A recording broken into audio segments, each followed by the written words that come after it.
What's going on, guys? The vlogs continue. You just can't catch a break with them, I know. This is another park like the last one when we were at Six Flags over Texas.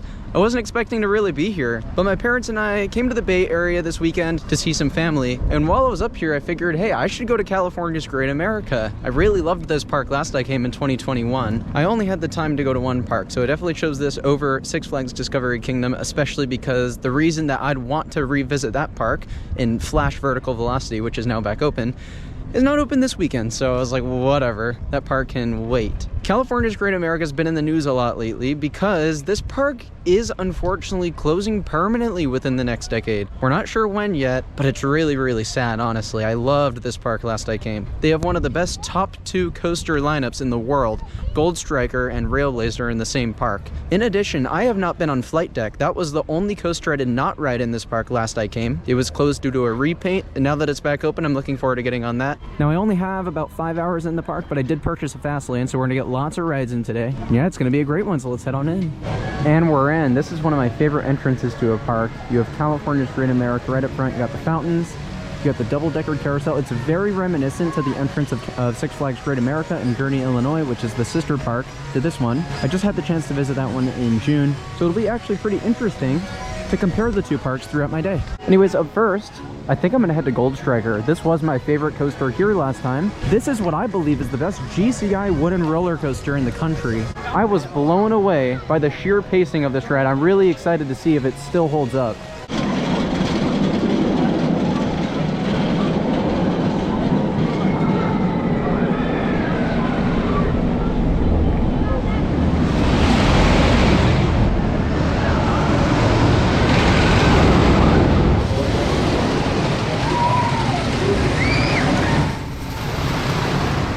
I can't believe I'm here right now. I flew into San Jose International Airport like under a half an hour ago, and I'm already on Gold Striker, one of my favorite wooden coasters in the world.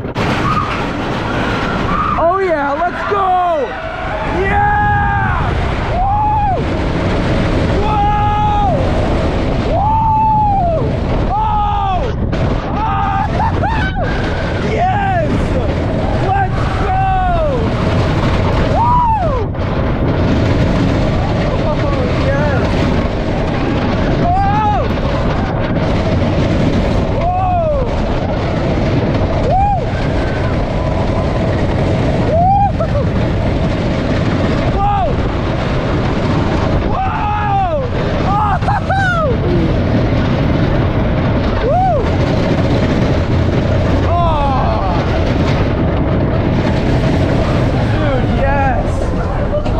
So good. It needs a little time to warm up, but it's so damn good anyways. Well, Gold Striker is freaking awesome. I love that ride. I think it's pretty underrated, and it is my favorite GCI in the country. Yes, I like it more than Mystic Timbers. Yes, I like it more than Renegade. It's that freaking good. That ride's pacing is incredible. I love how it stays low to the ground the first few elements, and that's the best like sequencing of any GCI right there. The low to the ground turns, that bunny hill that just launches you out of your seat, and after that it has all of the typical GCI goodness that you love, where you have like the turns that pop you out of your seat in and out of them. But I think this one just does it like the best of all of them. It's a fantastic ride, it really is, and it's not even running the fastest it goes. I've ridden it when it's running insanely fast, and that's not even really that close to where it can be at its peak, but I suspect that as the day goes on, it will warm up some more. And also, that was only a front row ride. Wait till we do it in the back. The back row, I remember being psychotic. You get whipped around so much. It's gonna be awesome. But first, we're gonna be heading to that red B&M coaster back there, Flight Deck.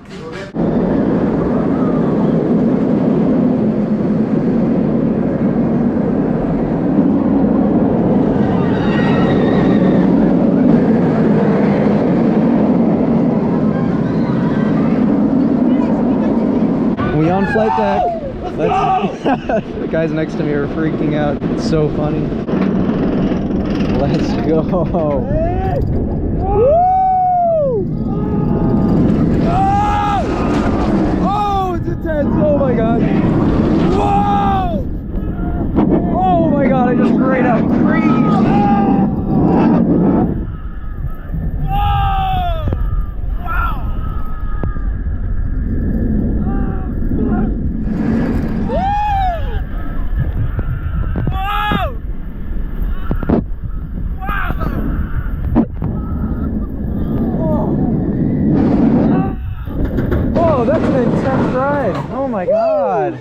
Okay, so I just got 2 rides on flight deck. I started in the front row, which is what you guys saw, and then I went to the back row. And after the front row ride, I was feeling a little bit mixed. I was like, it was fun, but definitely wasn't as great as I expected. And I kept in the back of my head, back row is usually the way to go on B&M inverts. So I went to the back row, and that is insanely intense in the back. It's like a night and day difference how good that ride is from the front to the back. This coaster is like a gray out fest and whip fest, both of those two things. That vertical loop into the helix sequence is one of the most intense gray outs I've ever experienced. That zero G roll is one of the whippiest zero G rolls I've ever experienced. And then you also have a great ending sequence with the corkscrew into the helix. It's not one of my favorite B&M inverts because the problem with this ride is it's incredibly short. It's about on par with the Batman clones in length, but those are clones. With this being an original layout, you expect it to be a bit longer, but nonetheless, the elements they did put in there are fantastic.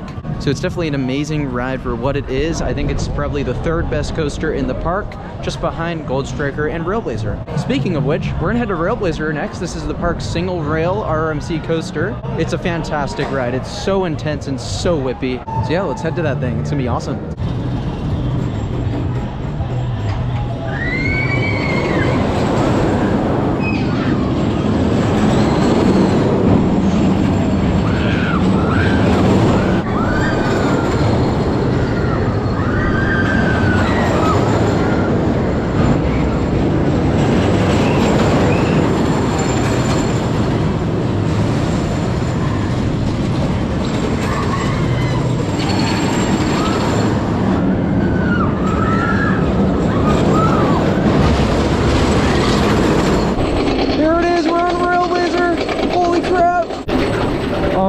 God, I'm not ready for how intense this is about to be. Oh! Whoa! Oh! Whoa! Oh my God! Whoa! Oh! Yes! Wow! Whoa! Whoa!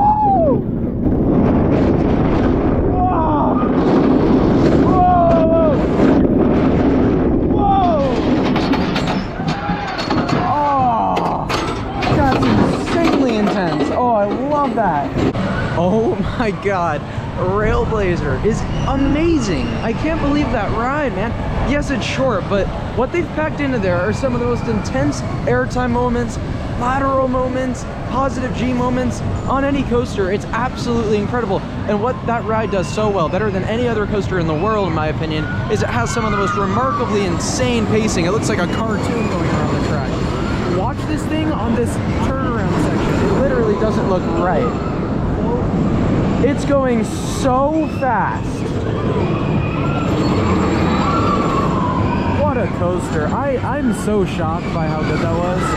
I might have to raise that in my rankings. From the 1 ride I've gotten on Gold Striker and the 2 I've gotten on this so far today, ignoring all my 2021 rides, I think I would take RailBlazer over Gold Striker. However, I can't forget about the incredible night rides I had on Gold Striker, where the ride was just hauling. It was out of control, and that's what keeps that ride above RailBlazer for now. If it runs nearly as fast as it was in 2021 Gold Striker, then I think I'll keep it above RailBlazer. But man, that coaster is fighting hard for that top spot in this park. That's an incredible ride. We're back on Gold Striker, this time in the back row. For some reason, the very back is not available. My guess is someone died. I don't know. Close enough. Here we go.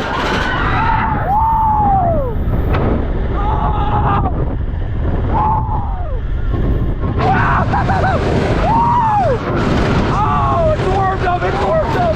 Oh my God.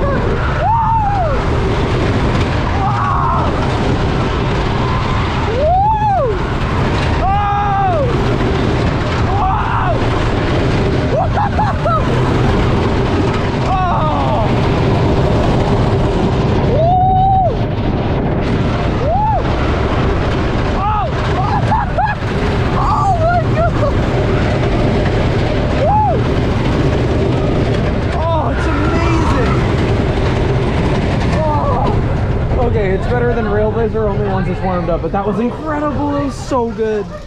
Oh my God. Next up is going to be Patriot, that blue B&M coaster right there. It's actually one of the original B&Ms. It opened as a stand-up coaster called Vortex, then they converted it to a floorless coaster quite recently, actually, not so long ago. Now it's called Patriot, And it's not the greatest ride in the world. It's not very big, and it's also a very short coaster. However, it is smooth, and it has some unexpected moments of whip. It's a heck of a lot better than Firebird at Six Flags America, which is the other stand-up to floorless conversion by B&M on this size. I actually thought it was a pretty fun coaster last time I did it. It actually surprised me a little bit, so figured I'd give it a ride while I was here. Okay, we're on Patriot now. This will be interesting. Would you like to get out? Woo!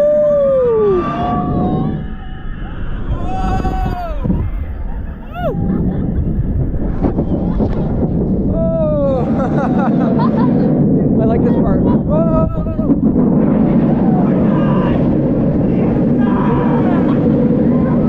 This turn is the best part of the ride. Whoa!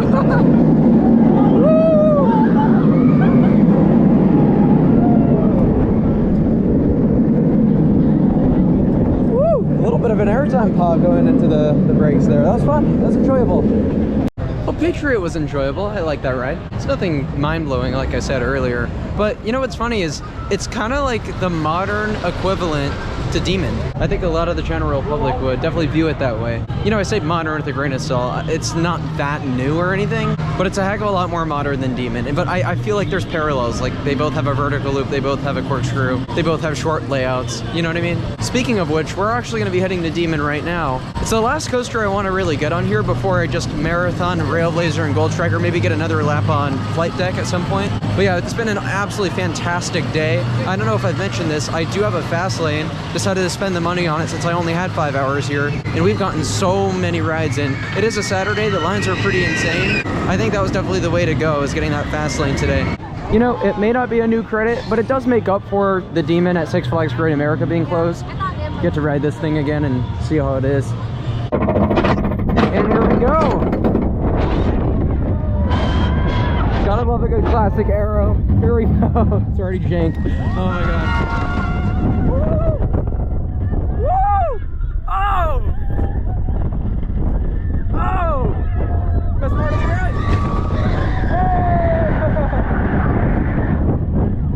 Theming. And there's some cool rock work around this coaster too, like right there. I think we're gonna pass inside of that actually. Yep, here we go.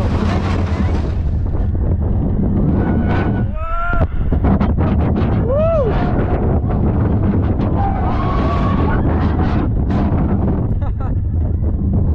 Nice. Obviously it's not gonna stack up to like modern coasters, but you know what? It's a fun ride for a classic, and look at how iconic that is. It's super cool. Well, I have spent the past few hours just riding Gold Striker and RailBlazer as much as I can, and as you can see, we are walking out of the park now.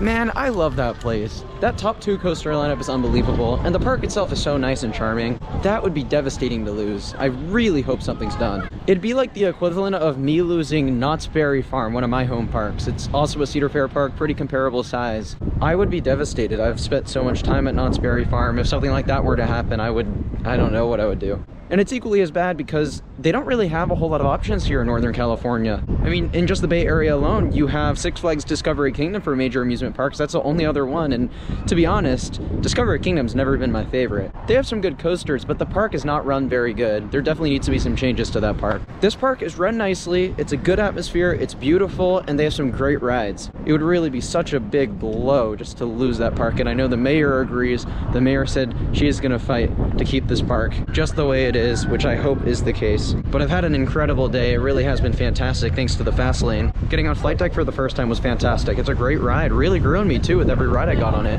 Such a deep lineup here, honestly. It's fantastic. So California's Great America, till next time. I will be back before the inevitable closure happens. But cross my fingers, a miracle happens and the park is saved. I don't know how, but we can hope. Thank you all so much for watching. I'll see you all in the next one. Bye guys.